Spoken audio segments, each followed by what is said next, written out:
Cause a lot of sisters acting too crazy, and them not tough like this, rough like this, and them not nice like this. Some can't take it when you talk true sense, rather hear the words that glorify nonsense. Yes, and I got my brain, and I'm pretty like my mama. I don't wanna pick your brains, I just want the microphone. Take the mask off your face and look at me face to face. Good morning, good morning, good morning. Put a smile on your face when you're moving from place to place. Good morning, good morning, good morning. I wanna share my love, but it's gotta be with someone who's precious. You're never gonna get my love, accepting that you're real precious. You're never gonna cramp my style, baby, cause I get a lot of pleasure. And if you wanna test my style, you better have a whole lot of measure. Cause I'm a rock back chick, never tag along the never look back chick. Trendy, a little crazy, intelligently singing rock back chick. No sticks, no stones, or any kind of weapon don't belong here. I don't wanna break no bones, I just want a microphone. Take the mask off your face and look at me face to face. Good morning, good morning, good morning.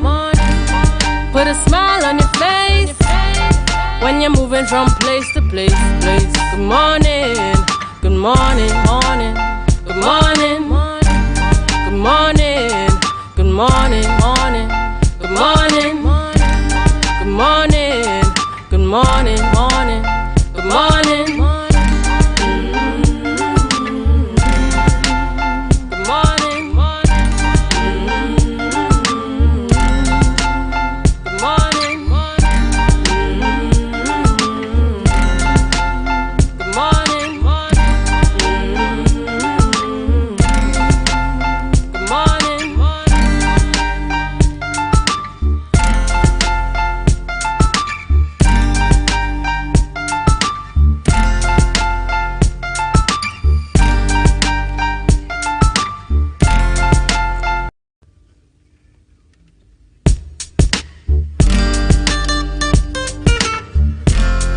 On the microphone, morning.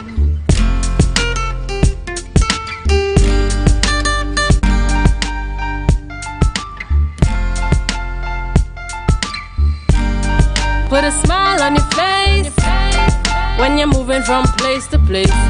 Good morning, good morning, good morning.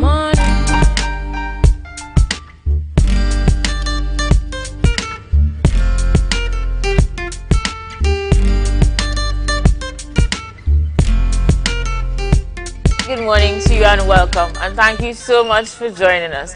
You are on Tobago Updates Morning Show Youth Wednesdays, which comes to you live from M&E TV, Facebook, YouTube, and TobagoUpdates.com. I am Aliyah Ula.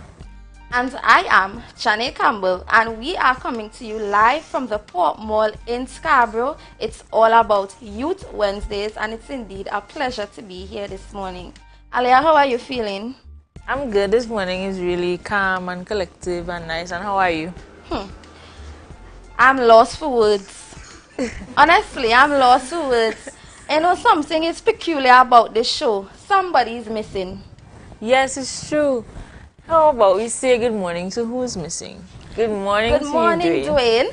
And we hope that you have a good recovery. Dwayne is not with us today, and we hope that everything is well, and we wish you all the best today and every day after. Interesting indeed. And Aliyah, can you tell us what you did over the weekend that was interesting? Oh, I got an award. That was interesting. Can you share with us the details about this award, how you felt? You know, how did you get nominated? So how about before I do that, we go over to Denicia Dempster with news in 90 seconds. Sure, no problem.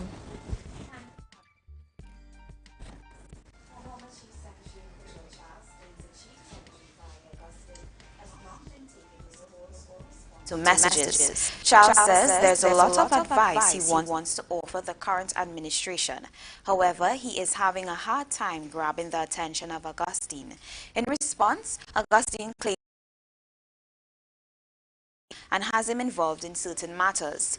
He also added that it is difficult to speak with Charles on a daily basis due to the demands on his time. In other news, the Institute of Marine Affairs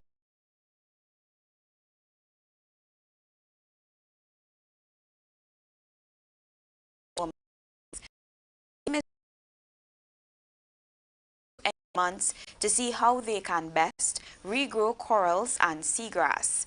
Climate change, pollution, overfishing, and invasive species are affecting the health of corals and seagrass. Without it, coastlines will be vulnerable to rough seas and the marine ecosystem will deteriorate.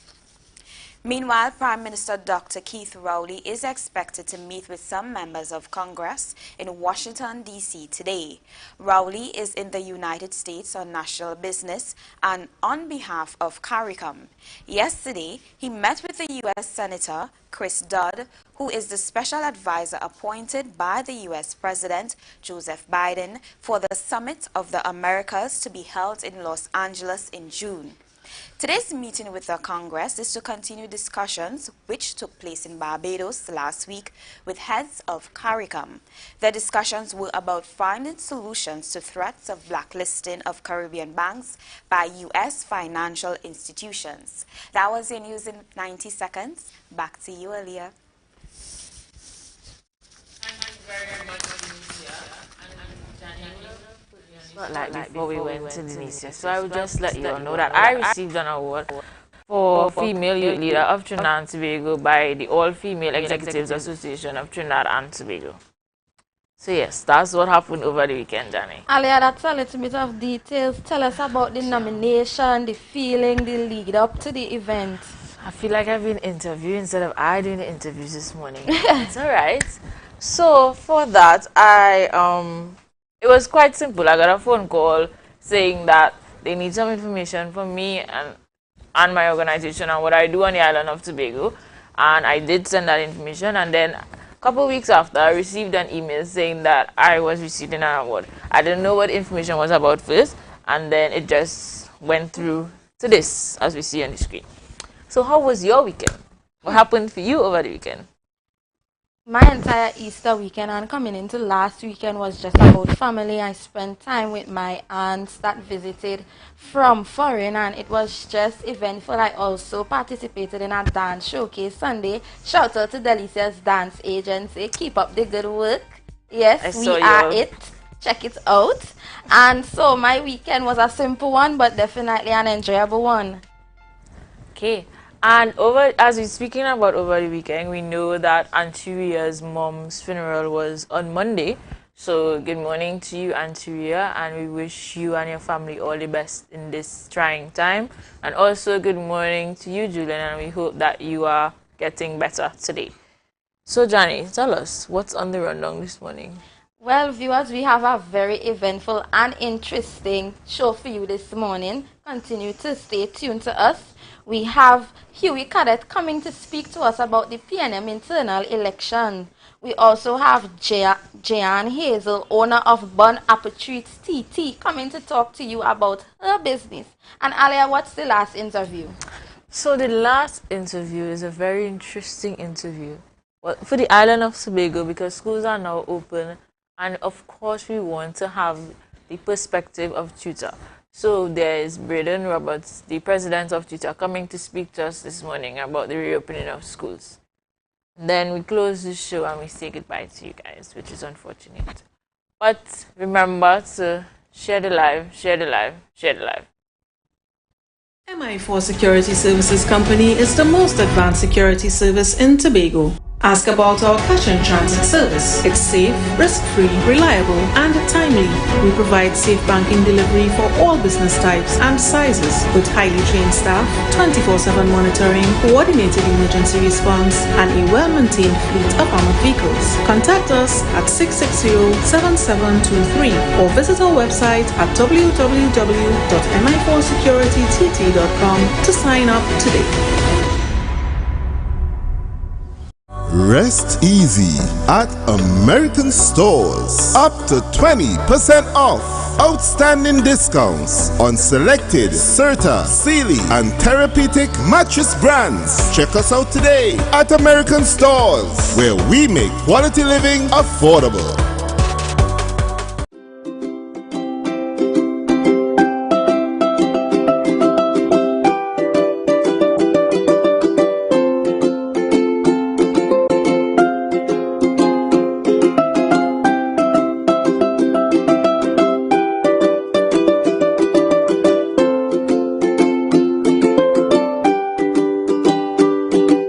Tobago Glass Supplies has been a leading name for over 37 years in the glass and aluminum market in Tobago. We provide an extensive range of high-quality, innovative aluminum and glass products for commercial and residential use. Competitive prices with superior and professional services by committed employees who are guided by rigid quality standards. Tobago Glass Supplies specializes in the manufacture and installation of glass and aluminum products that are essential to today's homeowners and the business environment. We are engaged in marketing, sales, and installation of a variety of products. These ranges from windows and doors to necessities such as mirrors for homes and vehicles, designed and manufactured in-house or imported.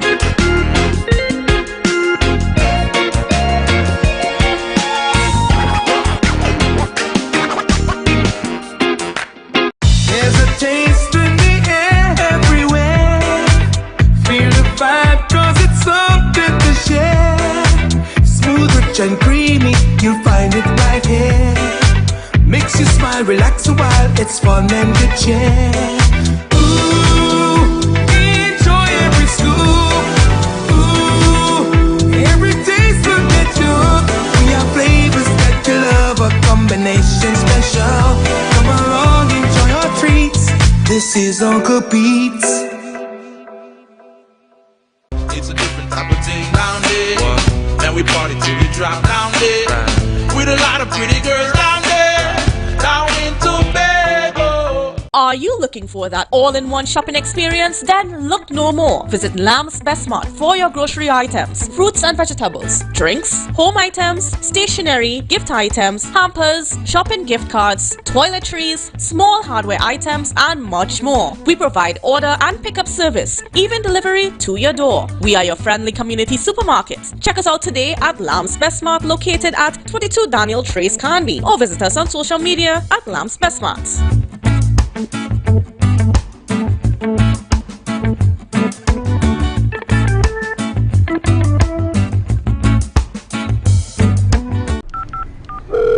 Hello, Crime Stoppers? This is Crime Stoppers. Please share only your crime information. I want to report a crime, but I need to make sure it will not be traced back to me. Caller, I assure you, there's no record of this call other than the information you give us and the tip number I assign you for you to call back and check on your reward. This system has worked in 26 countries for more than 40 years. Help stop crime. Call Crime Stoppers at 800-TIPS today. Calls are safe and 100% anonymous.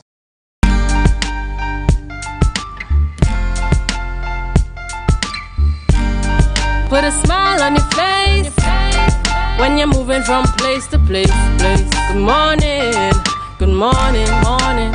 It's 7:10 a.m. and welcome back to the Tobago Updates Youth Wednesdays morning show.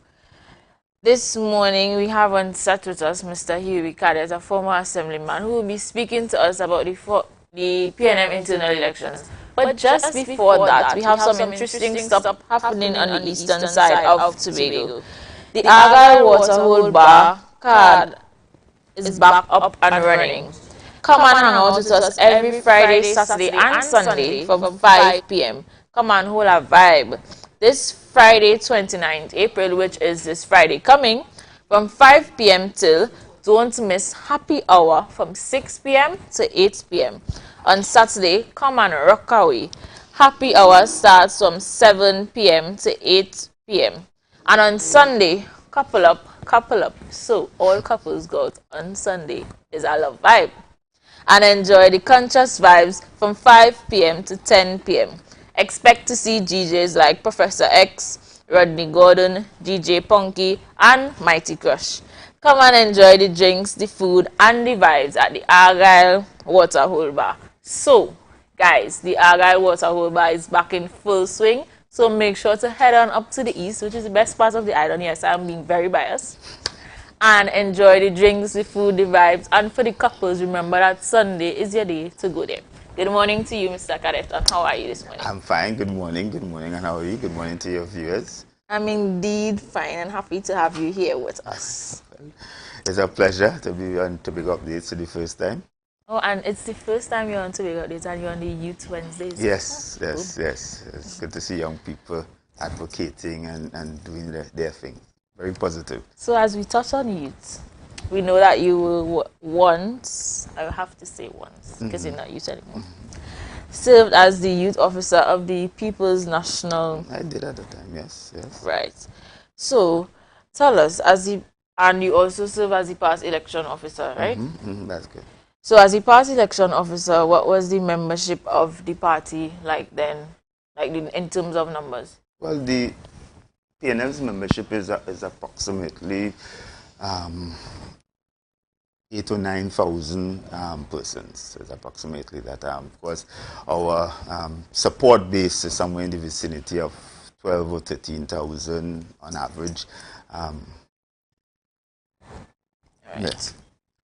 So, with that being the membership, was there for the last election, the last internal elections, that is, a high voter turnout or a low voter turnout? Well, I think for the elections on Sunday, we had a extremely low turnout, but I think at this point in time, based off of where we are as the party, we are thankful for persons who offered themselves to serve and thankful for those members of the party who felt it was important to take that first step and participate in the election process on Sunday. Obviously, we have a lot of rebuilding to do, and we know that Mr. Dennis and Larry Shola is very broad, and I think they have the opportunity as they go forward to ensure that all hands are on deck, including myself, and all persons, whether they participated or they competed, whatever. I think it's important now that we get all hands on deck as we rebuild the party in the days and weeks and months ahead. Right. So as we're speaking about all hands on deck, you would have gone up for a position in the internal elections. That's correct. And you were defeated. So you are still on deck, as you said, right? I'm still involved. I'm a former member of the assembly, and therefore I'm still involved in the council. And at this point in time, even though I may have offered myself and went successful, I think it's important that I still stay involved to offer my experience and my own particular views. Is very important. I think this is the time now where the PNM has to ensure that it has all hands on deck to bring the different experiences from those persons who served in the past, to get new persons involved, younger people with new different skills. I think it is important more than ever to ensure that we do that. This great level of importance come because of the recent defeat in the THA elections? Yes, I think so. That I think after 20 years in power and having lost the election in the manner it did, it requires that in order to, if we have to go back into office, it requires from us a lot of reviewing and reevaluation of where we are, but most importantly, we need to determine how we go forward and what is the best ways to do forward. And you can only do that if you involved more people, both persons who were there from before experience, but of course getting new people on board, young people, persons with different skill sets who can offer the party the opportunity to build on and then go forward. So you all made this big decision to keep us media houses out of your election. Was that the best decision ever? Well, I don't know there was a decision to keep the media houses out of the election. There was an entire media release stating that the media houses could not be a part of the internal election. Well, I don't know that if that's the case. I think what the decision that was taken was more that candidates and by extension their supporters were not allowed to use traditional social media to promote the candidacy. But I think information with regards to the election was still shared. I mean, if there might have been maybe a need to share the information more readily or more consistently, but that's something that maybe the... Over the years, during the PNM internal elections, it would have been very publicized. And this year, specifically, we haven't gotten any numbers as it pertains to how many voters came out. Well, you said it was a low voter turnout, but we haven't gotten the statistics to back up that. Can you give us such? Well, I think the election supervisory committee and the new executive will be in a better position to share those final numbers. I know they had a recount up to yesterday, so I think those final numbers, I think the incoming executive will share. I know I think it was in the hundreds, somewhere in the hundreds, but to what extent I think they would be better positioned to share that information. And I have 2 more questions. Do you have a next future? Do you see yourself having a next future in the political arena at the forefront? Well, I think my involvement in the politics remains what it is at this point in time, where I try my best to offer the experiences that I have, and wherever I can help the party, I continue to do. If by asking about the political arena, I mean run for office, at this point in time, I can't say we are a long way from any elections anyhow. So that might be... it's not a long way, a little 4 years. But a long way from that. But my role at this point in time and how I can best serve the party is to bring to the table the experiences that I have had over the 2 terms I served in the assembly. But I think it's important now that we are able to bring those experiences to the fore and to assist in, I guess, in working with persons who are coming in and who are newer and younger. We have a new political leader, we have a new chairman, we have a very energetic and young and new and minority leader, and they would require support from the old brooms who know the corner. We'll have to support the new brooms who sleep clean. I think that, to me, is how I see myself in terms of the politics and going forward. You brought up an interesting point about the minority leader. I have never seen, I'm very young though, but I have never seen a minority leader or someone in the House stand on their own without being a part of the executive. Would that create some sort of conflict? Well, obviously the opportunity for conflict exists, but I think and that's why it's important that in going forward that as a party that we create the systems within the party to ensure that our presence in the legislative arm reflects what the party's policies and their synergy between all of them. So what he says and the moves that he makes as the minority leader reflects what overall the strategies that we have up as a party politically and going forward. There must be synergy if we are to be successful. I think the challenges that we had in the last couple of years and what may have led to our loss at the elections may have been the situation where we appear to be divided as a party, where we appear to be disconnected from the average voter, and therefore in going forward there must be synergy between Kelvon and Cyril and our chairman and across the whole party. There must be synergy if we are to rebuild and of course to reconnect not only with our membership but reconnect with the average voter who we want to support us in going forward. Okay. Thank you very much, Mr. Cadet. It was a delight to have you here with us. Thank you very much, viewers, for viewing this section. But stay on for Janae, who is coming to us with other interviews today. Remember to share the live, share the live, share the live. Good morning, good morning, morning, good morning, good morning, good morning, morning, good morning.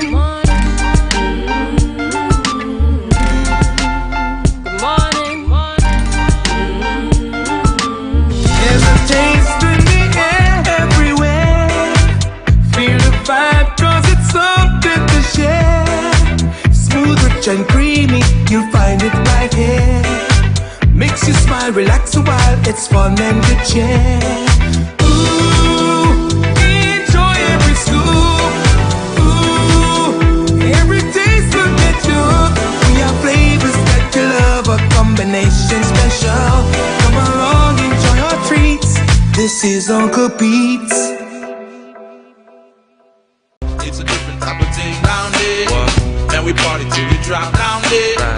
With a lot of pretty girls down there, down in Tobago. Are you? MI4 Security Services Company is the most advanced security service in Tobago.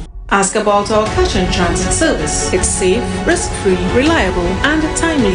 We provide safe banking delivery for all business types and sizes with highly trained staff, 24/7 monitoring, coordinated emergency response, and a well-maintained fleet of armored vehicles. Contact us at 660-7723 or visit our website at www.mi4securitytt.com to sign up today.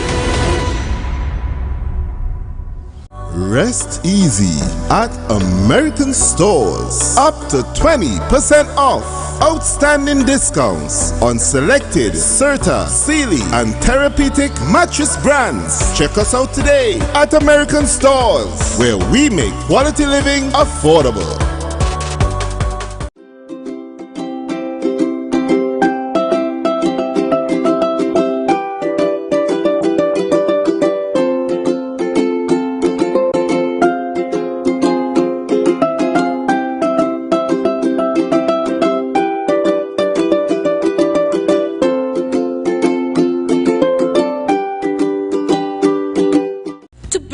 Supplies has been a leading name for over 37 years in the glass and aluminum market in Tobago. We provide an extensive range of high-quality, innovative aluminum and glass products for commercial and residential use. Competitive prices with superior and professional services by committed employees who are guided by rigid quality standards. Tobago Glass Supplies specializes in the manufacture and installation of glass and aluminum products that are essential to today's homeowners and the business environment. We are engaged in marketing, sales, and installation of a variety of products. These ranges from windows and doors to necessities such as mirrors for homes and vehicles, designed and manufactured in-house or imported.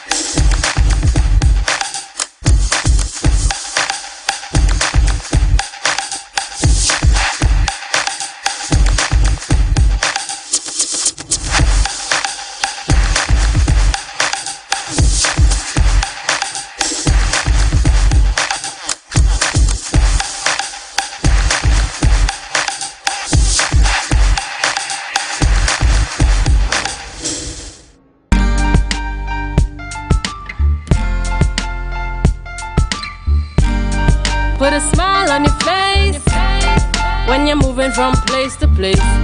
Good morning, good morning, morning, good morning, morning. I am Chane Campbell coming to you live from the Tobago Update Studio. This morning we are in for a treat. I am joined by a very special guest. This is none other than Mr. Brandon Edwards, tutor, Tobago officer. Braden Roberts, my apologies. How are you this morning, sir? I'm fine, good morning, and thank you. Good morning to the viewers and to the listeners as well. Can you give Tobago a more hearty good morning? Most definitely, it's not so much to have persons in that down spirit all that we have experienced over the past week and some. It's for us to ensure that we stay positive in thought and calm so that we will get through the day in a successful manner. All right, thank you, and you will be coming to speak with us on tutor's perspective on the resumption of the physical reopening of schools.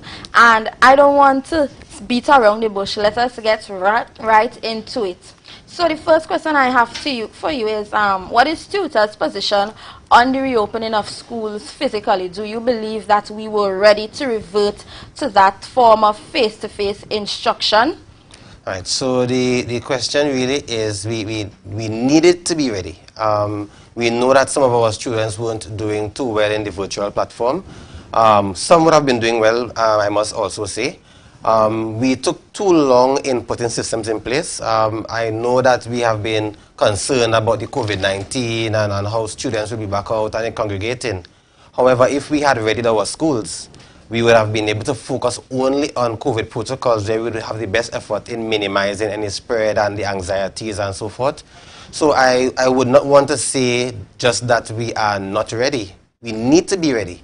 So I trust that those at the helm would have learned from the experiences we have had over the past week and some to ensure at least for September they would have learned from the mistakes made and we would be ready for that new academic year. But we are back out already and we need to ensure that we treat with the issues as quickly as possible to ensure a smooth flow of our system. When you began speaking, you mentioned that students were not performing as well. How would you say was the holistic impact of virtual learning, not only on the students, but teachers and even parents?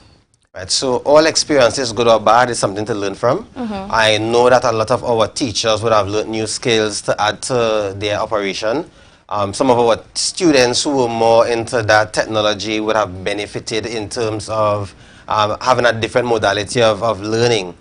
However, we know that there are some who really weren't able to have that level of discipline to ensure they're logging in on time, they're following because you are not in that particular space where you have the impact of the teacher felt in that particular manner. So attention to detail would have been another challenge for some of our students. We need to ensure that the learning recovery and the discussion of learning loss is not a fancy speech. That we put things in place to really have these students get up to that level. I have always encouraged teachers and parents. You see, those students who are not doing so well, once they are able to read, they can be taught all the other subject areas. So those struggling students, we need to have them at a level where they're reading facilitates them being able to understand the social studies, the mathematics, because someone who is not a strong reader would have the challenges in all the other areas. So I hope, I'm not seeing that plan of the division, or not even the ministry, to ensure that the learning recovery and that learning loss conversation really has a system that brings our students to that level where they need to be. So that's where the concern is. All right. In terms of socialization, what patterns of behavior do you expect these students to exhibit, especially those that are now starting school for the first time physically? Well, I know some of our teachers are shocked at the start of the term, where some of our infant students didn't understand simple instructions as forming a line, moving off in a line. So some of the infant teachers would have responded indicating that some of the things that they took for granted. So of course we have to give a good big up to our ECC teachers, because they really ready our students for the primary school so that we can have that continuity in the development. For the bigger students, while we have the security officers, teachers, the principal, keep on advising, keep the mask on, it's almost, well, it's young children, it's almost running them down to ensure you have the mask on. What I would want of our teachers is to be the standard bearers. So we should not be seen pulling down the mask either to read a little louder or to be a little more clear. We need to be the standard bearers as best as possible. Have the students see us washing our hands as well, keep the mask, not to be too close with our fellow colleagues in the school system, to set the example for our students. So yes, we have the challenge of the students yearning for that time to play and run around with their friends and so forth. But once the teachers be the standard bearers and our parents give the necessary conversations at home, we will be able to get them to conform in due time. All right, I like that. Now that school has opened, however, we see that a lot of the infrastructural inadequacies are being highlighted in our schools. We had the whole issue with the Pentecostal Light and Life School. We had the incidents with Scarborough RC. We had reported incidents at the Speyside Anglican Primary School and even the Lambo Anglican Primary School. Now, at Tobago Updates, we are not in the habit of trying to ask questions to place blame on someone. But what I would really like you to do at this point in time is to give our an objective overview of what do you feel we should have done better, where did we go wrong, you know, assess all the different stakeholders and everyone that has a part to play in all these issues that we are seeing highlighted. And let me start by saying I appreciate the way you phrased the question. I am also not about blame either. It doesn't matter who you blame, there's a situation to be resolved. Right. What I would hope of those at the helm is that they will learn from the experience, as I just said. With the foresight, I submitted a list to the secretaries in January, knowing that it would take some time to have these things rectified. Now, I know those that would have just come in would have been having their meetings and trying to acclimatize and get with the program. But the world is not going to stop while they have meetings. So I believe that they took it for granted in terms of the extent of the issues at our schools. I'm not certain if it's because I did not turn green and tear off my shirt that they believe the issues I was raising were not so serious. But we are at the situation now, and I am really hoping that they do learn from the experience. And what they need to do more than anything else is to hold those below them accountable. Now, we are talking about a new administration, but we have the same PIU. We have the administrator, the SHRO, the full team at the division should have had a sense of the various issues of our schools, our teachers, and so forth. Now, I know that there's work happening on many of the issues. Even the HR team, they are doing a much improved job in treating with our teachers. But the secretaries, getting back to that, they need at this stage to ensure to hold those below them to account. We cannot have 4 months in, we have new administration, we're blaming the last administration. We have issues, they need to be addressed, and I trust that they would learn from the experience, and that at least the academic year to come, we would not have such issues. I'm glad that you mentioned about the secretary, because let me check a little fire here. The minority leader, Mr. Kelvon Morris, would have said that the Secretary for Education, the Honorable Zarisha Hackett, should be abdicated due to these issues. Do you think that such a call was duly justified? Well, what I would say, that is strictly political, which I don't involve myself in. What should happen is that improvements take place. So to me, it doesn't matter who you put. If you make that change and they behave in the same manner, what do we get? We had a change in administration, and I'm seeing some of the same excuses offered is as if there's a different way in speech, but they're saying almost the same thing. What I want and what our teachers want, what tutors want, is an improvement in the behavior. I would have expected that they would have been more honest in the challenges. So at least if the business sector, parents are fully aware of the challenges that they face, they will know how they can assist. However, I'm getting the impression as if they are managing when they're not. So it's not just about who to remove and who else to put. The persons at the helm, they need to improve. Because we may have an excuse again when someone is changed, that they're there 2 months, 3 months, and we don't want the excuses. It's time that they learn from what would have taken place, and let us get the business going. I must also say there have been some positives as well, you know. But the challenge has been so severe that it's taken away from whatever little progress being made.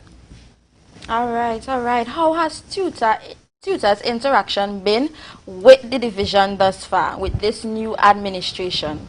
Well, it has not been rocky, but it has not been the best either.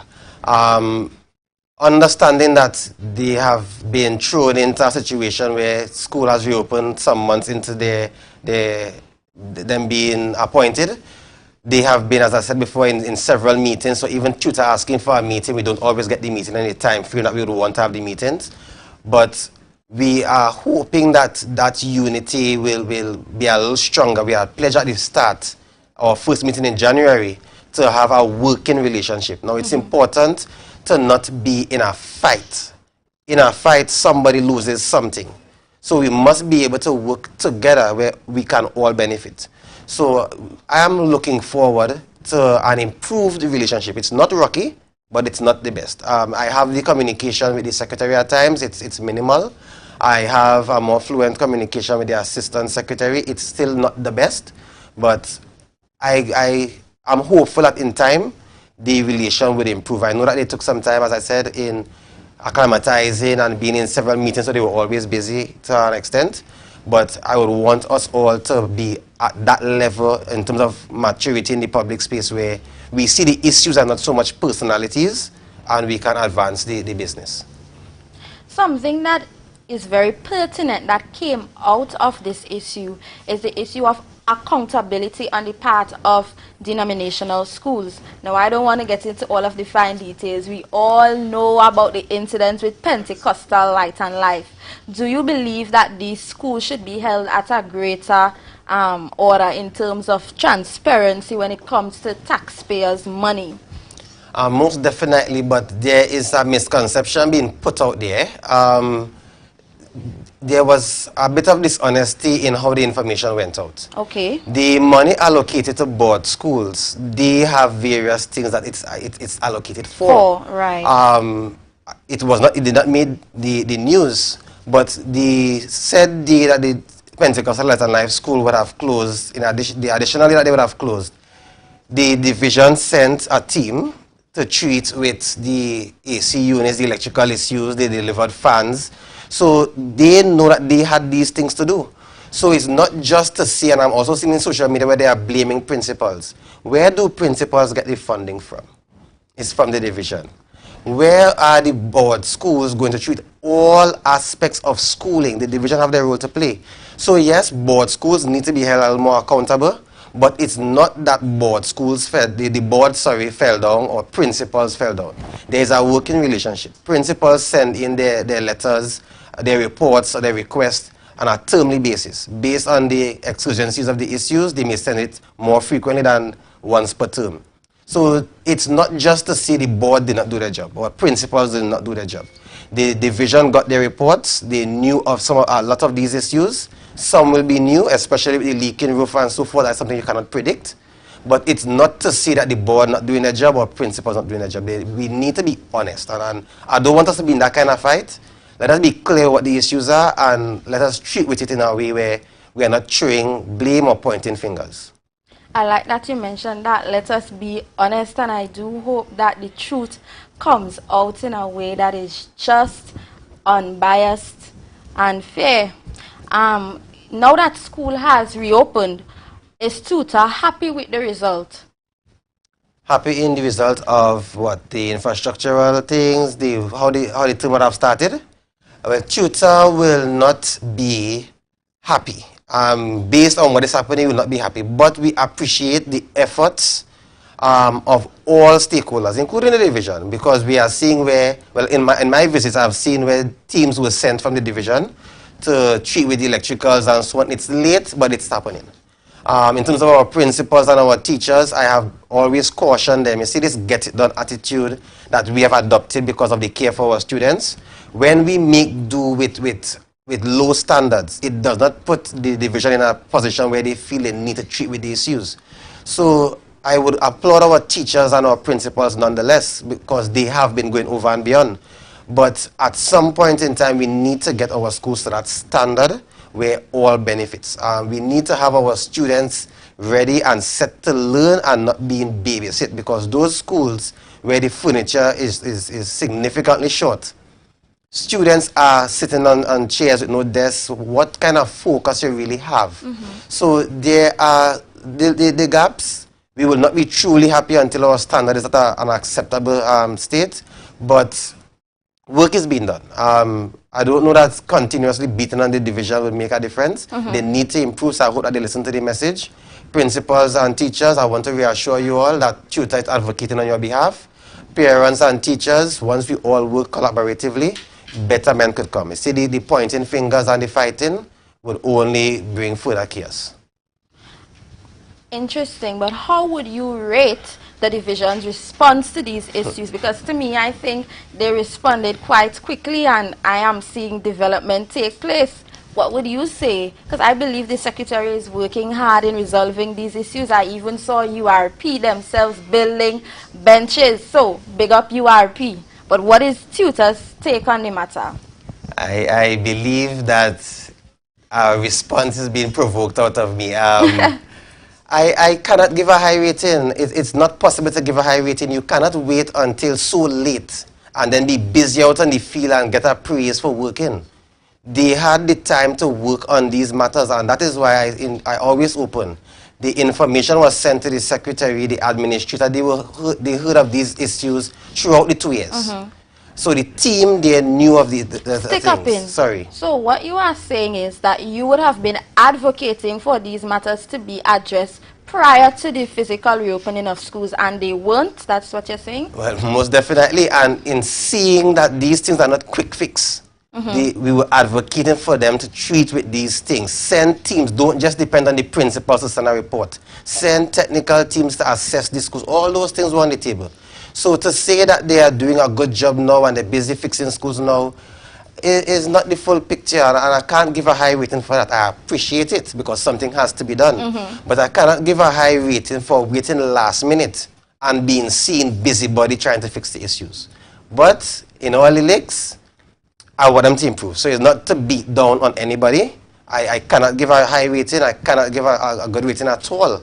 Oh gosh. But no, I have to be frank with it. But it's not to chastise. I want them to learn from it. Because if they do well, tutor will do well. If they do well, our members will be satisfied, and then I have less of an issue. You may have to see less of me. But until then, I have to call out on the gaps, and it's for them to improve, not for them to go into a further shell or for persons to throw stones. Well, I'm so appreciative of your frankness, because tutor has to live in its truth, and I'm glad that you were not shying away from any of the questions that I would have asked. But let me just switch gears a bit. The Secretary for Education mentioned that she is developing the framework for a more Tobago-centric curriculum. In a more practical sense, what are some of the things that you would like to see take place? All right, so first of all, consultation must happen with not just tutor, with all stakeholders. And I believe I heard her mention that there will be consultation. My concern is the idea came about and we went to the media with it. Now, it creates a frenzy. I'm not certain if that framework was built out in any particular way. I'm not certain if mentioning it was to bring the attention to some person so that they can get involved and be on board. But it does not mean, because I've seen the responses, it does not mean that the Caribbean curriculum, the Trinidad and Tobago curriculum, will be significantly altered. It's more of a thematic approach in terms of what I envision, where it's the same mathematics, the same fractions. However, in the sums itself, you can reference tourism, you can reference some form of heritage. In the creative writing, you're doing the same concepts, but you utilize some aspect of your culture. So at least when you leave school, even if you haven't done well in mathematics, you should learn something about your culture. You should learn something about your tourism. You should learn something where you can still contribute in a meaningful way to the society that you live in. So it's not so much of Tobago doing their own curriculum. It's giving a flavor to it, where if you feel in one aspect, you should be able to benefit from another. The success of it will depend on parents understanding what this curriculum is, supervisors, curriculum officers, teachers, principals, the business community, so at least they will know how they can assist. Once all persons understand it, the level of success is at a higher possibility.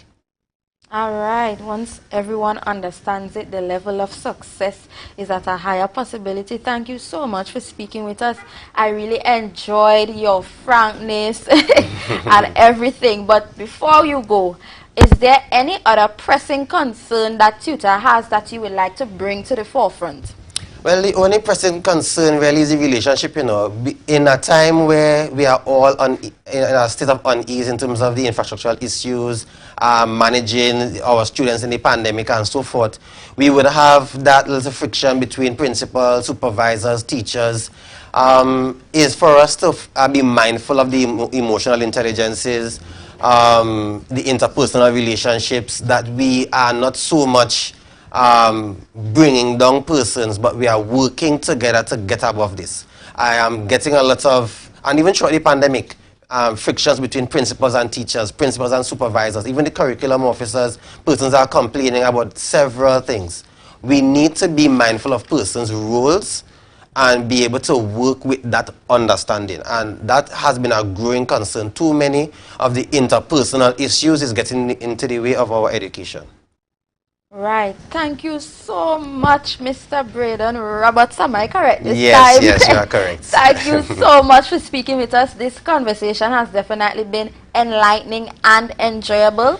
And I just want you viewers to stay tuned to the Tobago updates. We are coming to you with a break and we'll be right back. Remember, share the life, share the life, share the life.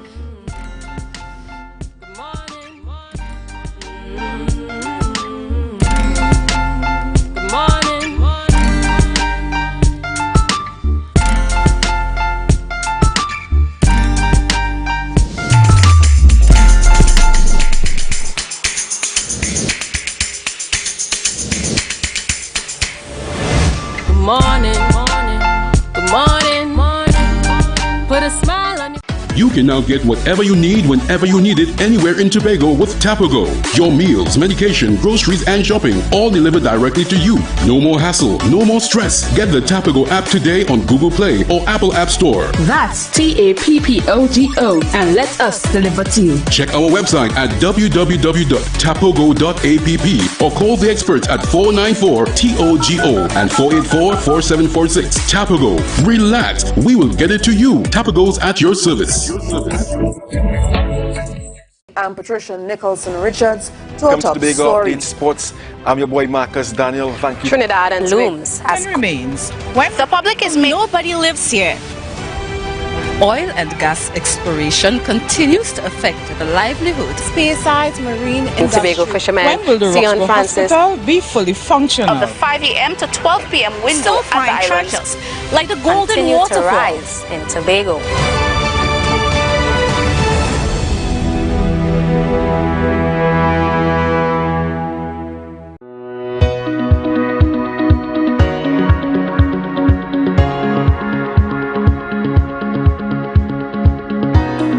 I want to meet with you to share my personal testimony and other local testimonies. Call me now, Juliet Roberts, at 341-0715. The number again is 341-0715. God bless you.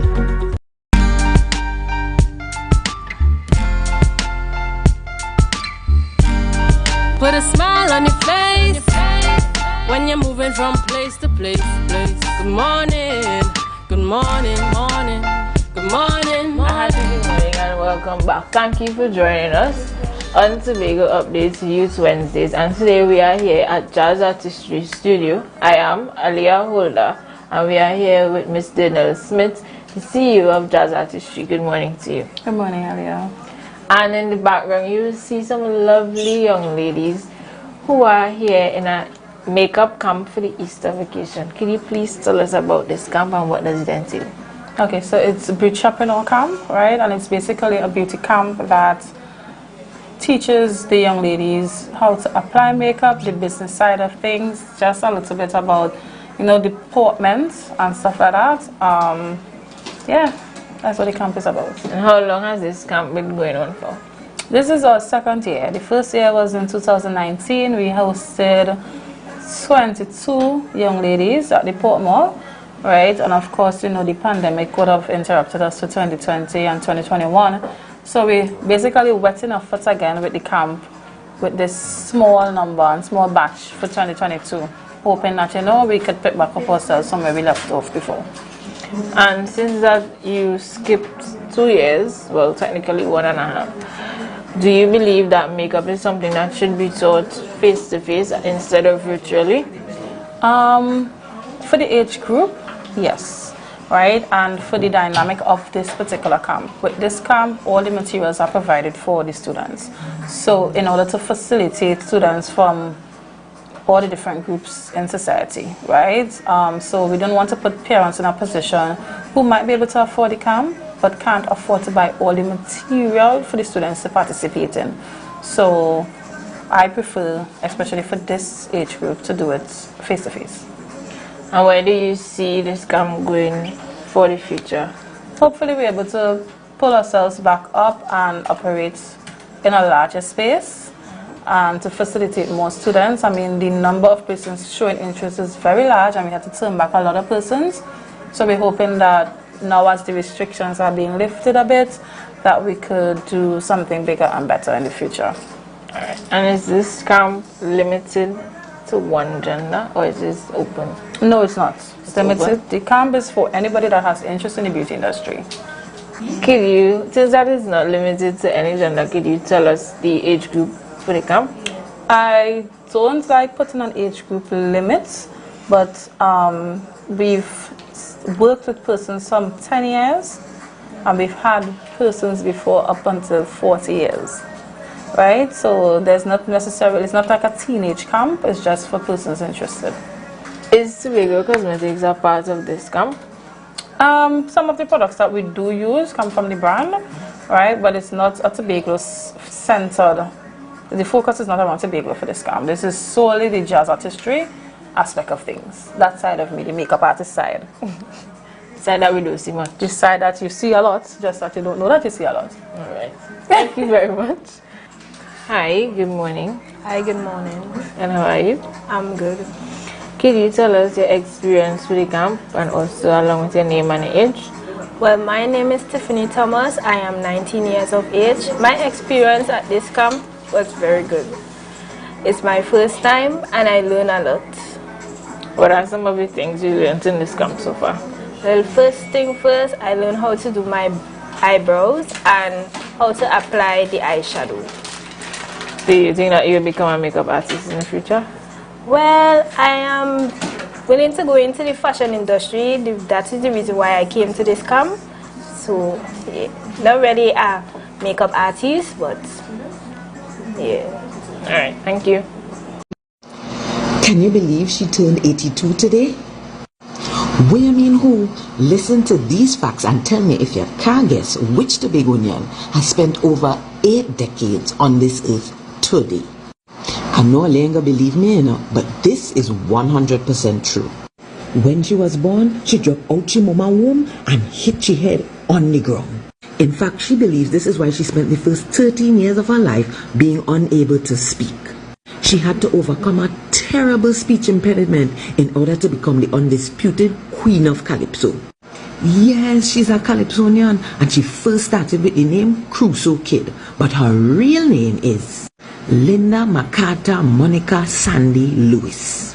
And yes, it's true that she grew up in Bethel until the age of 9 when her uncle's girlfriend chose her out of all her parents' children to come live with her in Trinidad. And the lady herself will tell you that she was a suck finger baby, walla walla dumpling. It is also true that she began writing songs at the age of 15. She even composed her first calypso in 1955 after seeing a man steal the spectacles off a woman's face in the Kweze in Sawa. And yes, it was a chance meeting with Dr. Eric Williams in Tobago that led her to ask her aunt to have her sing in the Calypso tent. In fact, hear what he said now. He said, "You good, you know, you should sing in the tents in Trinidad." In 1964, she became a professional Calypsonian. This is after she traveled to St. Thomas for the first time and won their road march and their Calypso King competition. She won with her first recorded Calypso, Cooperation. And did you know she gave us the first ever Calypso to be sung 2 years running in Trinidad and Tobago Carnival? 1966 and 1967 was fire in your wire. Well, in the 1970s, you could forget about entering the Calypso Queen competition because it only had one. You know this lady win the competition 5 years straight from 1972 to 1977? Well, of course, you know she became the first woman to win the Trinidad and Tobago Road March in 1977 with Gimme More Tempo. And just to make sure you was listening, she come back again and win it in 1978 with Come Lewi Jam. Well, in 1978, that is when she did it. That is when she won the Calypso King. And they had to change it to Calypso Monarch because she was the first woman to ever do so. That year, she won with the songs I Thank Thee and Her Majesty. Did you know it would take another 21 years before a woman would win the title again? This Tobago woman is a cancer survivor and a criminologist. Plus, she has written over 800 songs and has over 20 albums. Did I mention she had keys to the cities of Arima, Port of Spain, Ontario, Canada, and Lauderdale Lakes in Florida? If you guess Calypso Rose, you are correct. Please join us in wishing her a happy birthday.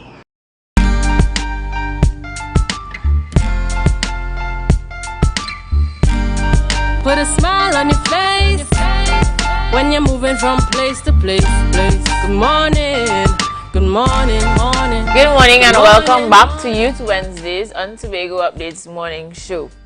This morning, we, as Devon would have said to us, we have a very prominent woman in Tobago and in Trinidad and Tobago, and we have lent her to the world who celebrates her birthday today. Danny, please tell us who that is.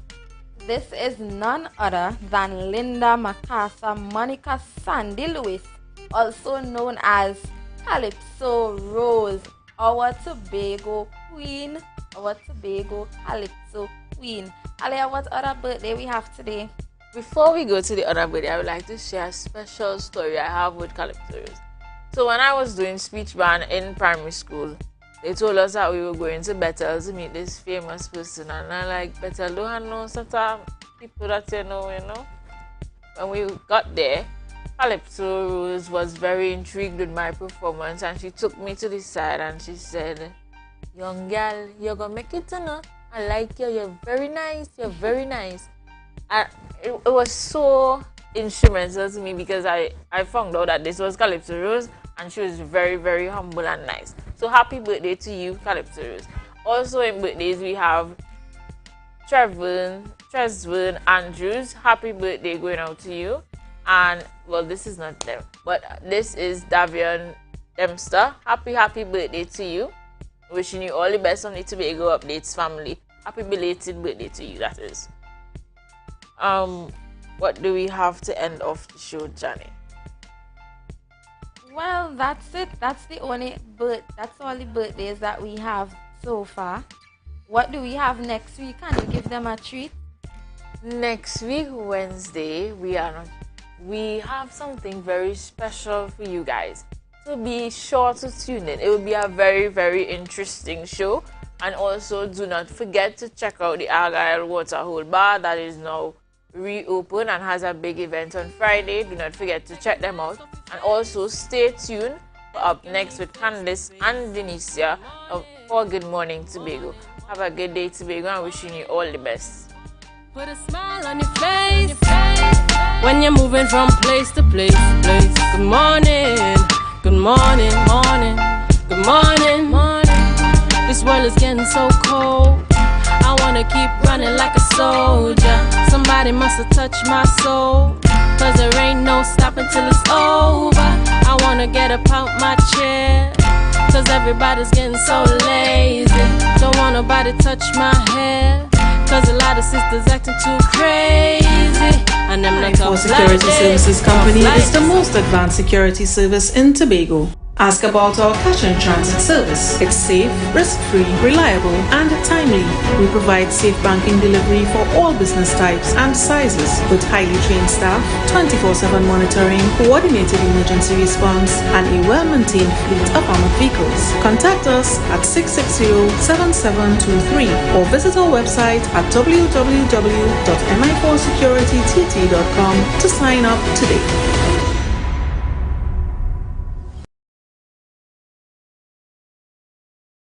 Rest easy at American Stores. Up to 20% off.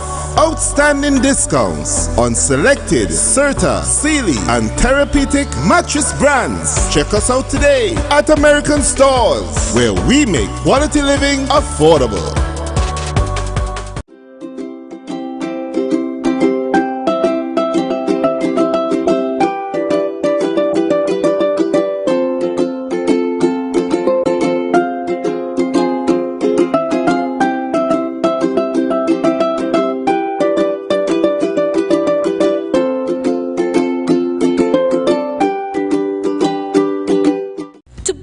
Glass Supplies has been a leading name for over 37 years in the glass and aluminum market in Tobago. We provide an extensive range of high-quality, innovative aluminum and glass products for commercial and residential use. Competitive prices with superior and professional services by committed employees who are guided by rigid quality standards. Tobago Glass Supplies specializes in the manufacture and installation of glass and aluminum products that are essential to today's homeowners and the business environment. We are engaged in marketing, sales, and installation of a variety of products. These ranges from windows and doors to necessities such as mirrors for homes and vehicles, designed and manufactured in-house or imported.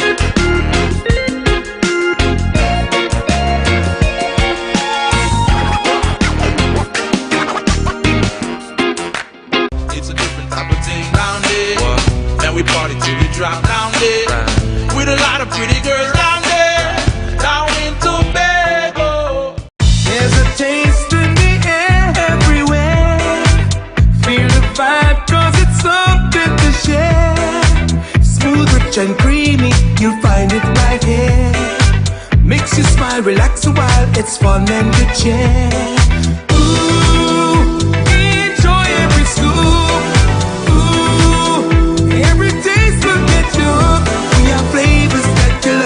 Combination special.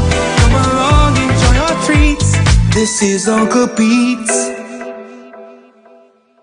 Are you looking for that all-in-one shopping experience? Then look no more. Visit Lamb's Best Mart for your grocery items, fruits and vegetables, drinks, home items, stationery, gift items, hampers, shopping gift cards, toiletries, small hardware items, and much more. We provide order and pickup service, even delivery to your door. We are your friendly community supermarket. Check us out today at Lamb's Best Mart, located at 22 Daniel Trace Canby, or visit us on social media at Lamb's Best Mart.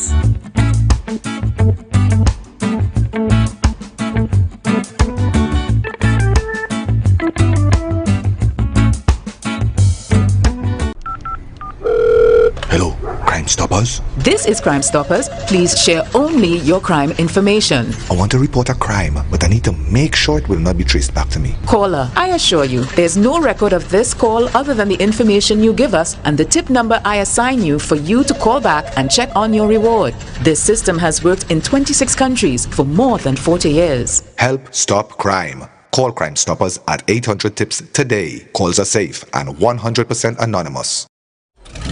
Our national borders, our first step to security, but a possible access point for guns, drugs, crime. If it does not look right, do the right thing. Call Crime Stoppers anonymously. 800-8477. Report possible border crime.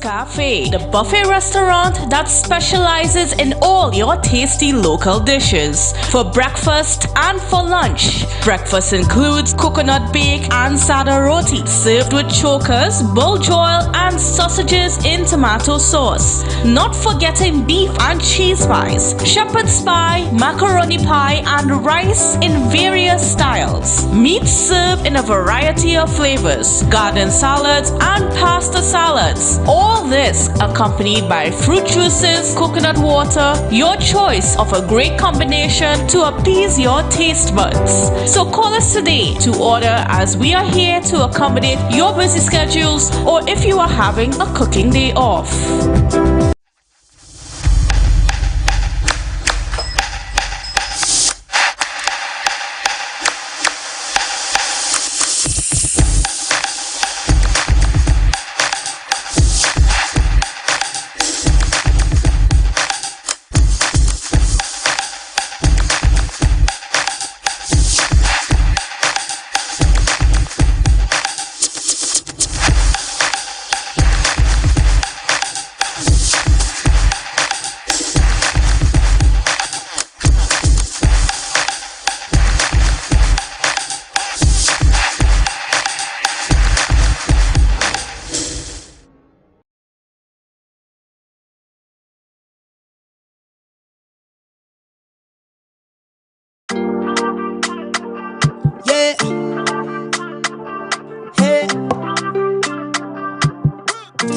updates.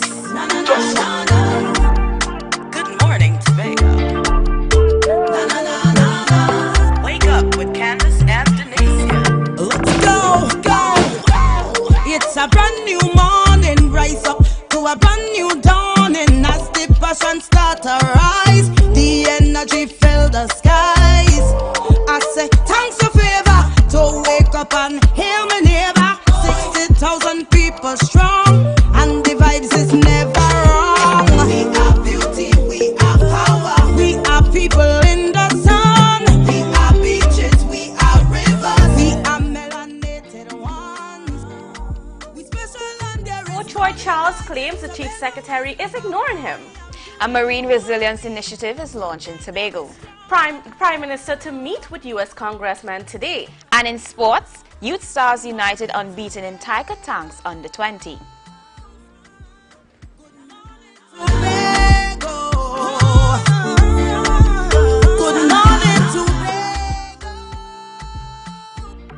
Welcome to Good Morning Tobago. I am Candace Jackson. And I'm Denicia Dempster. It is Wednesday, 27th April 2022.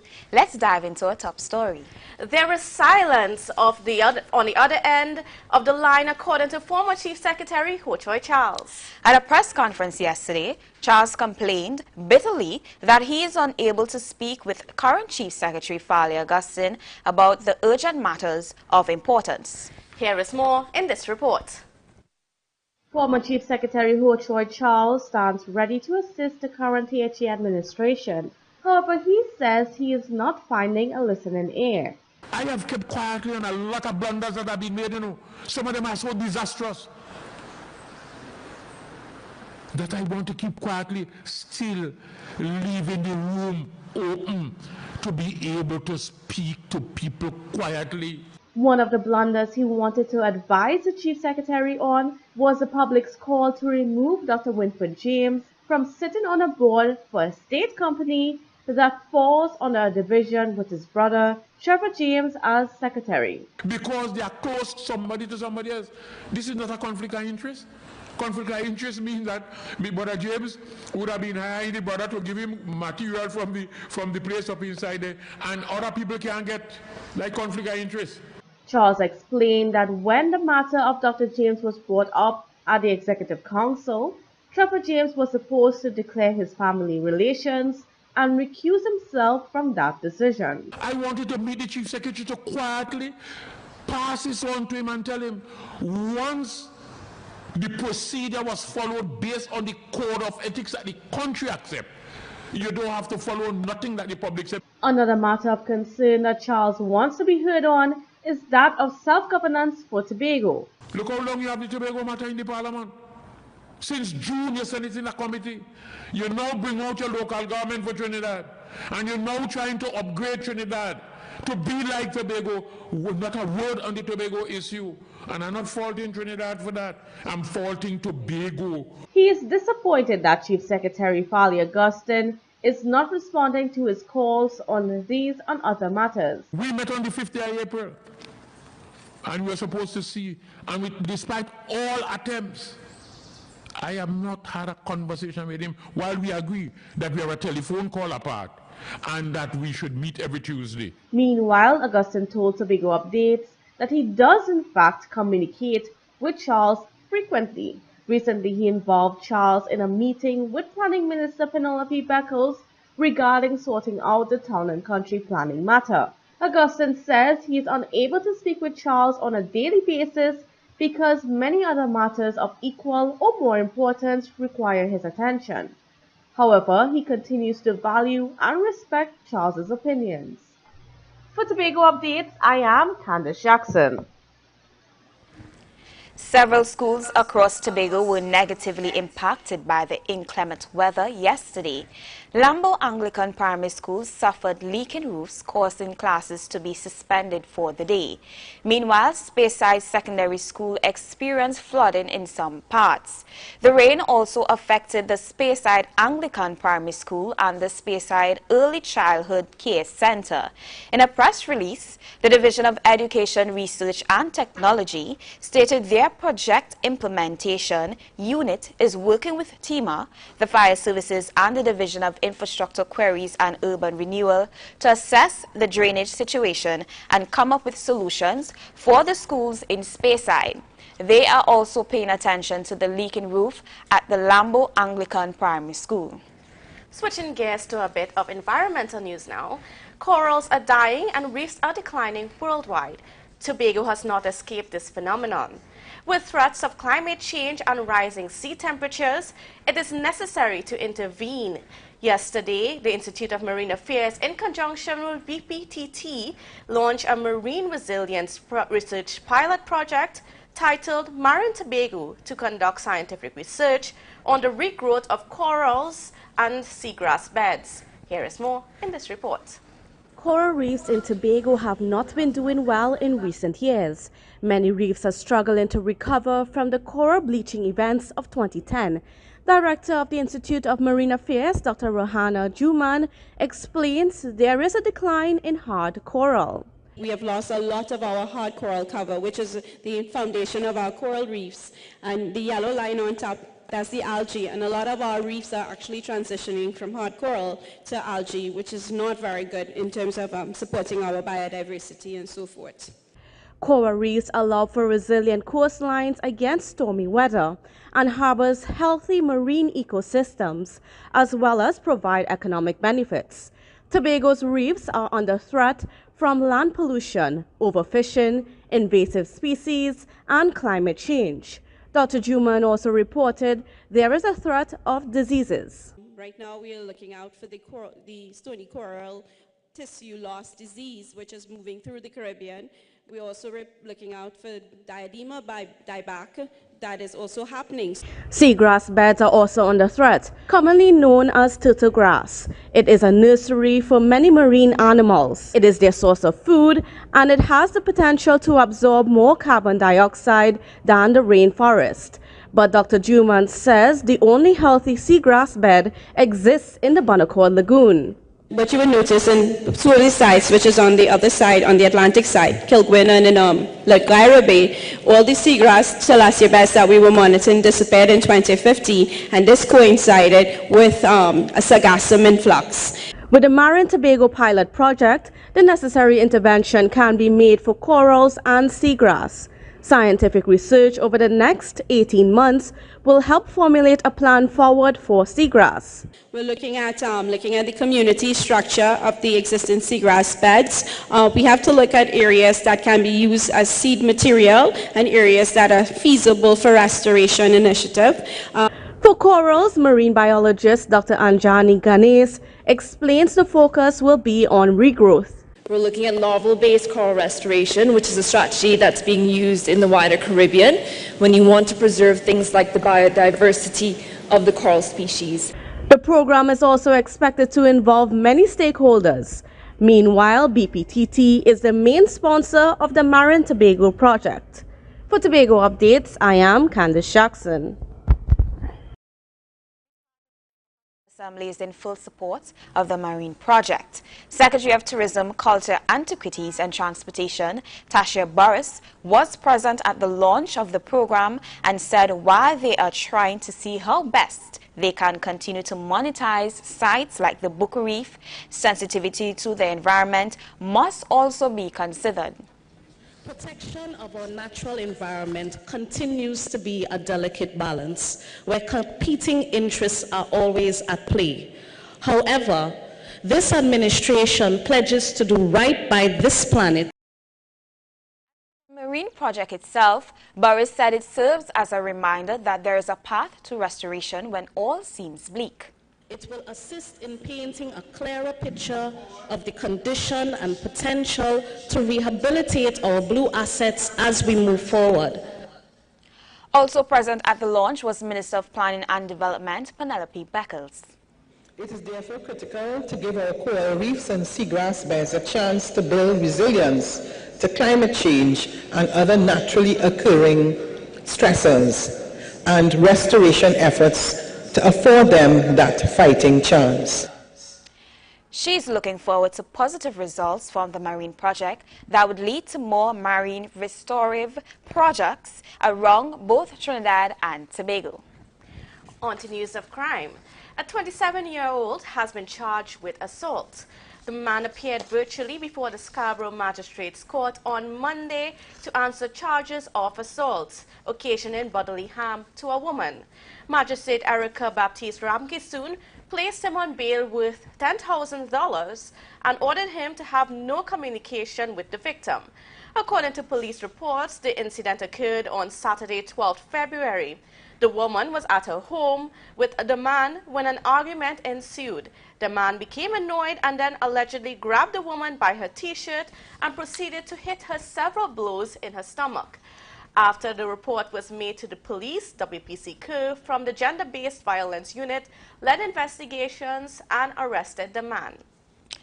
Now on to some national news. An autopsy into the shooting death of PC Clarence Gilks revealed he was shot in the back of his head. Another bullet hit his temple. The autopsy was done at the Forensic Science Center on Monday. Following autopsy results, Acting Commissioner of Police McDonald Jacob is now calling on the suspect involved in the matter to turn himself in, saying that the autopsy report now leads the investigation into another direction. Discussions are currently ongoing with the attorney representing the suspect. Jacob said it is important that the suspect be interviewed so that police can get his version of the incident. The suspect has used social media to defend claims that he shot the officer, maintaining that PC Gilks was killed from a shot fired by another police officer while they were shooting at him. Residents in the area say they have video evidence to substantiate this claim and would give the information to the Police Complaints Authority and the police. It has been alleged that PC Gilks was killed during friendly fire while he was with other officers in Rich Plain on Friday. The Homicide Bureau of Investigations and the PCA are continuing investigation into this incident. Moving on to some other news, Prime Minister Dr. Keith Rowley is expected to meet with some members of Congress in Washington, D.C. today. Rowley is in the United States on national business on behalf of CARICOM. Yesterday, he met with U.S. Senator Chris Dodd, who is appointed Special Advisor by the U.S. President Joseph Biden for the Summit of the Americas to be held in Los Angeles in June. Also at the meeting was Deputy Assistant Secretary of the Bureau for Western Hemisphere Affairs at the U.S. State Department, Barbara Feinstein, Minister of Energy and Energy Industries, and Minister in the Office of the Prime Minister Stuart Young, along with Ambassador to the U.S. and Mexico, Anthony Philip Spencer, Brigadier General retired, accompanied the Prime Minister to that meeting. Today's meeting with the Congress is to continue discussions which took place in Barbados last week with heads of CARICOM. The discussions were about finding solutions to threats of blacklisting of Caribbean banks by U.S. financial institutions. Youth Star United unbeaten in Tiger Tanks Under-20 in sports when we return after the break. Coconut's Cafe, the buffet restaurant that specializes in all your tasty local dishes for breakfast and for lunch. Breakfast includes coconut bake and sada roti served with chokers, bull joil and sausages in tomato sauce. Not forgetting beef and cheese pies, shepherd's pie, macaroni pie and rice in various styles. Meat served in a variety of flavors, garden salads and pasta salads. All this accompanied by fruit juices, coconut water, your choice of a great combination to appease your taste buds. So call us today to order as we are here to accommodate your busy schedules or if you are having a cooking day off.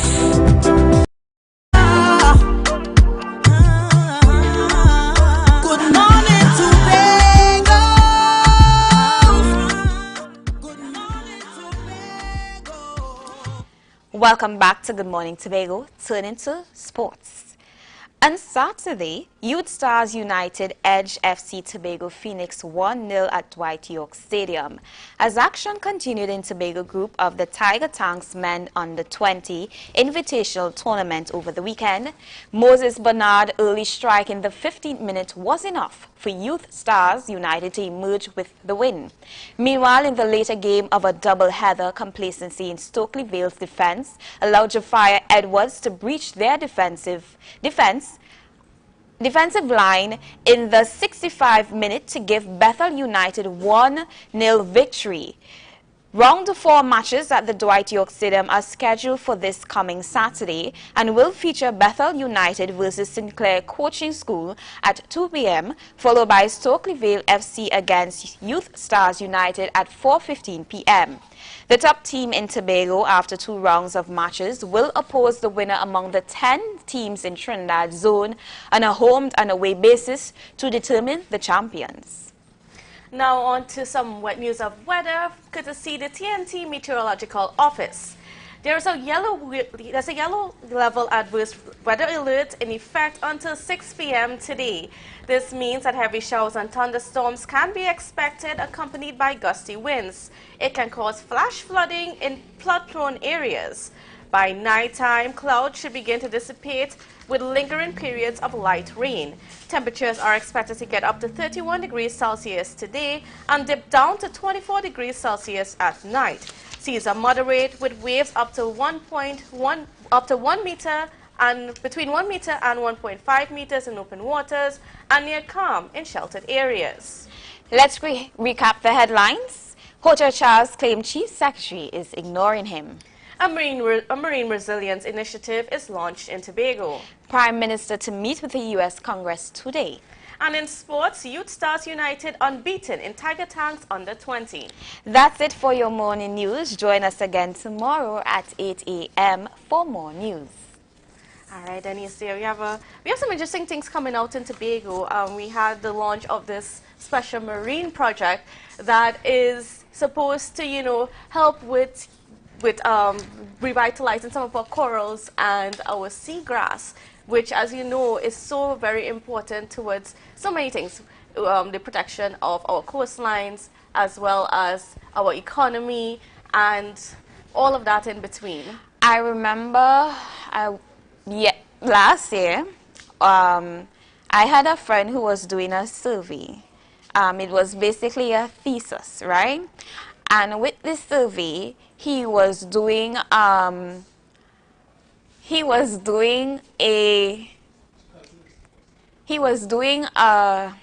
survey on the coastline and the corals and stuff like that, and what Tobagonians are doing to damage the corals. And in this survey, he was trying to bring awareness that these things are done to protect us. These things are there to make sure that our ecosystem or environment or fishes, and a lot of people don't understand that the fishes, like some of these things, are their homes. Yes. When we take it away from them, we are depriving them of so many things. And I'm very happy that they are using this initiative. I'm not saying that it wasn't done before, but it was something that was never emphasized. It was something that was never looked at important. And I'm very happy now that they are, looking into it and seeing how we could go about doing things better in making sure that our environment and planet is being protected. And well, this research project is more important than everything that has gone before, because there has been research done over the years, and the IMA has been monitoring what's been going on in reefs since like the 1970s. However, this is the first time they'll be focusing their research, and then they have the funding from BPTT. It's so important to have those major corporate sponsors come on board with these projects. But they are being able to actually now determine how they can regrow these things. Because one of the interesting things, and it was in the news story earlier that came out, was that we are losing our seagrass beds. Now, sometimes seagrass out in the Nyland pool, we have lots of it in the Nyland pool, and it can be like a little nuisance because, when they come out in the Nyland pool, you want to walk on sand. But is the only place right now in Tobago that has a proper seagrass bed. All have been eliminated. And one of the reasons why in recent times is because of the sargassum seaweed. So that we have that invasive species, that's one of the invasive species that's coming around as a result of climate change and all these things that are happening out there in the world. And you realize it has been happening frequently. Yes. Because I would say this, some weeks ago my sisters and I, we went to Pigeon Point. Now, I am not a fan of seaweed. I really and truly... I don't think anybody really likes seaweed on the beach. I really and truly can't take the scent, right? And when we went into the water, like, we literally had to walk, try to catch our bearings because it had so many seaweeds all over. And I think it was 2 days ago, I saw a post where they were saying that the seaweed, it started to come up on the sand, and you saw it literally, right, and you saw it literally just parted off on the sand there. So I realized that this has been happening frequently. You would hear about seaweed and stuff like that. So my question is, like, what are we doing, or how can we go about really and truly protecting our beaches and making sure that our ecosystem and environment is being well taken care of? Yeah, and that's been hard because what's been happening is that when the seaweed comes, it's covering the water so that sunlight is not being able to get in. And yes, even though the seagrass and the corals are under the water, they need that sunlight for the photosynthesis and that sort of thing to take place so that they can be growing healthy. Right, so we're now moving on to the discussions this morning. Who do we have on, Denicia? We are going to be chatting with Shane Mohammed, and for those of you who don't know him, he is very well known, and we are going to be having a conversation about two things: the PNM, Prime Minister Dr. Keith Rowley, and his trip to the United with Congress, and as well as PDP launch for their candidates come Sunday, May 2nd. So good morning and welcome to Tobago Updates. Good morning, and how are you? All right, so Dr. Shane Mohammed, first of all, I want to get your take on what's been happening in the Caribbean in regards to the blacklisting or the blacklisting threats of Caribbean banks, because we know that recent law changes in the states have resulted in that fear that if they are caught doing business with banks suspected of money laundering and business with terrorism, they can face hefty fines. So I just wanted to get your view on that situation. Well, I think one of the things that, good morning everyone, I think one of the most important things that we have to take into consideration for Trinidad and Tobago in particularly is that we have the institution of the Financial Intelligence Unit, which is charged with the responsibility of monitoring transactions within banks and financial institutions. The problem with the Financial Intelligence Unit here in Trinidad and Tobago, like every other institution that we have that is supposed to be a check and balance on the integrity of the society, is that there's very little teeth. When I say teeth, they need to be given more power and more authority to act in a particular manner in order to prevent. Normally, they just simply publish the amount of suspicious transactions that take place at the end of the year and that sort of thing. And I think the time for that has come, and that is also going to now push us into the direction of the conversation of constitutional reform. With regard to the Prime Minister going into the United States and meeting with Congress, I think anything at this point in time that places Trinidad and Tobago in the on the front burner and gives of the international stage and gives us the opportunity to be heard and represented is a good thing, because we have not been at the top of our game internationally under the Keith Rowley administration since 2015. In fact, we have seen other Caribbean nations and other Caribbean leaders take up the mantle and in the interest of CARICOM and the individual country. One of those leaders is Prime Minister Mia Mottley. So I am pleased to know that the Prime Minister is in the United States, that he's in Washington, and that he's going to meet with Congress, especially to speak on issues of the blacklisting of banks. Because, the thing about it is we need what we have in the region, and especially in countries like Trinidad and Tobago that is in dire need of constitutional reform, is that we are lagging behind the law and we are lagging behind modern technology, and therefore, any discussion that brings us up to par and brings us to a place where we can get assistance, or we can get advice, we can get guidance as to how we can not be given that blacklisted that listing on a blacklist that prevents us from doing international business is a good thing. Additionally, it goes well for our foreign policy from a political perspective. It does well for us as a nation from a international political perspective, that our Prime Minister is seen engaging the United States, something that he has not done under the Trump administration. All right, well, Dr. Mohammed, I also want to get from you whether you think that these discussions would be able to bear any fruit. So you think that there will be some changes coming out of them?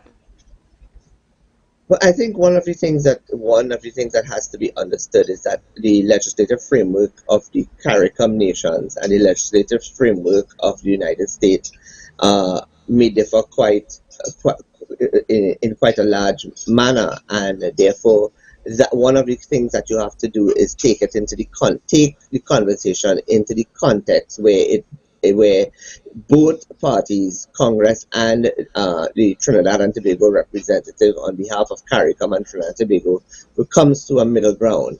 So one that the communication must be one where Congress understands where we are at legislatively and where we are at with regard constitutionally, and what we've done thus far, and then guide us as to where we need to go and give us steps and timelines as to how we need to get to the level at which they want us to get, and at what to get us there within a specific time frame. I think that is important.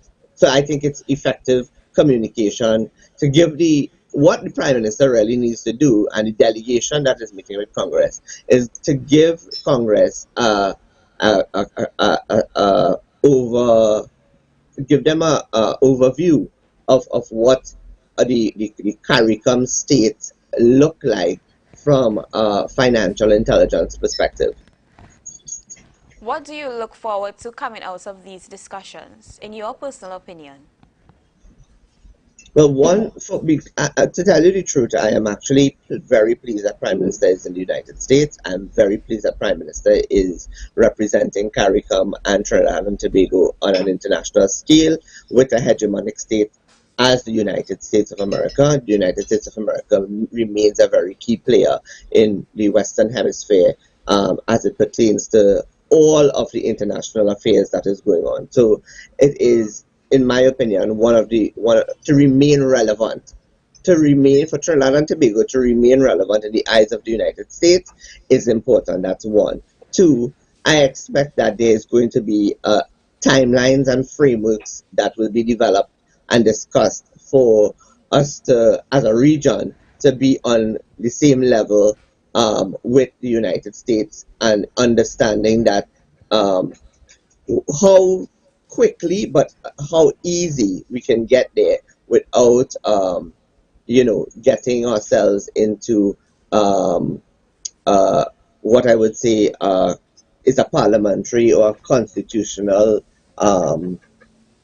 crisis. You don't want to find ourselves, remember what happened with FATF and all of that. We don't want to find ourselves in a situation like that. We want to, and we don't want to be bullied into doing something that we are not prepared to do from a constitutional and a parliamentary perspective, because sometimes laws, regulations require cooperation, and as you would know, Trinidad and Tobago's politics is very, very it's adversarial, and it doesn't allow for financial for us to be more cohesive and more cooperative. So I'm really hoping that when the Prime Minister returns, he could come back to us and give us a. And he's very good at explaining and giving us perspective as to what the developments were. And you have to take into consideration that he's not only representing. Right there, because I want to switch the conversation a little bit more now onto to PDP. And PDP is the launch in Trinidad. They are set to release some candidates on Sunday. Now, I just want to get from you what's been happening on the ground in Trinidad as it relates to the PDP. What is the reactions that you are seeing? How are people viewing their presence now? Well, I'm confused. Candidates for local government election, I assume. And if it's candidates for local government election, I think that is Mr. Duke's attempt to test the waters to see where he stands with regard to politics in Trinidad. Now, he's no stranger to Trinidad politics. I mean, he's the president of the PSA, so he's widely known. What I am concerned about is that Mr. Duke is the deputy chief secretary of the THA, and his portfolio is not specific in terms of he doesn't hold a portfolio as in deputy chief secretary and secretary for sport or youth affairs and that kind of thing. It appears that Mr. Duke is the deputy chief secretary of the THA and also the secretary for politics, or the Secretary for National Political Development in Trinidad and Tobago. I think it is an ambitious experiment, but I do not want Mr. Duke to lose focus because he's dueling again. So he's or tripling, I should say. So he's now in Trinidad politics. He is PSA president. He is PDP chief secretary, a deputy chief secretary of the THA, and he's the PDP political leader. That's 4 portfolios. I think it would be in the interest of the PDP and in the interest of the THA administration for him to relinquish the political leadership of the PDP to the chief secretary, Farley Augustine, because I think the favorability of Mr. Augustine is very high in the eyes of the Tobagonian people, and I think Mr. Augustine has the ability to lead in a very charismatic manner, which will then give Mr. Duke the opportunity to do the groundwork that he wants to do in Trinidad. The issues, the question from a political science perspective is, how far is he willing to go? Is it that he is going to be traversing the length and breadth of Trinidad, and is he going to be putting candidates in specific seats, or is he going to be putting candidates throughout the 137 seats for local government elections? And what is the strategies that he will be employing, and what is he cannot simply talk about it as it being a revolution and a blackout. There has to be more substance to it than that. Before we wrap up, there were some individuals who said, well, before we only had the option between the PNM and the UNC. So it was an either-or situation. You're fed up at the PNM, you vote the UNC. You're tired of the UNC, you vote PNM. Now they have another option. Do you believe, with your response in 60 seconds, do you believe that his efforts will prove futile, or individuals would really say, hey, I am tired of the either-or, let's really and truly give this a chance?